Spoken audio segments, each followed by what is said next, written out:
মুস্তাফিজকে একটি ওভার কম করিয়ে ভুল করেছি। মুস্তাফিজ 4টি ওভার করতে পারলে পার্পল ক্যাপ আবারও সে ফিরে পেত। এবার মুস্তাফিজকে নিয়ে অবাক করা তথ্য দিল ঋতুরাজ গাইকোয়াড়। আবারও মুস্তাফিজ চমক, 2 ওভার 5 বল করে মাত্র 19 রান দিয়ে কাটার মাস্টার তুলে নিয়েছেন 2টি উইকেট। শেষ ওভারে মুস্তাফিজ 2টি উইকেট নিয়ে 1 ওভার বাকি থাকতেই ম্যাচ জিতিয়ে দেন মুস্তাফিজ।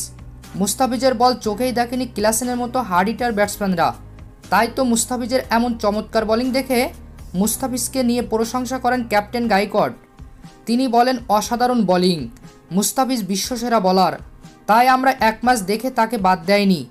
গত ম্যাচে খারাপ করেছে, তারপরও আজ আবার ঘুরে দাঁড়িয়েছে, এটাই বড় বোলারের লক্ষণ।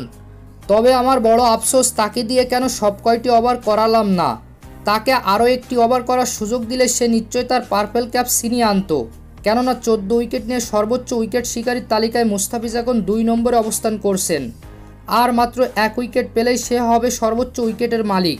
তাকে মাঝে আরেকটি ওভার করতে দিলে আরেকটি উইকেট পেত, কারণ তার বলে জাদু আছে, তাকে মারতে গেলে আউট হতে হয়। তবে মুস্তাফিজ খারাপ সময় পেরিয়ে ভালোভাবে কামব্যাক করতে পেরেছে, এটা দেখে ভালো লেগেছে।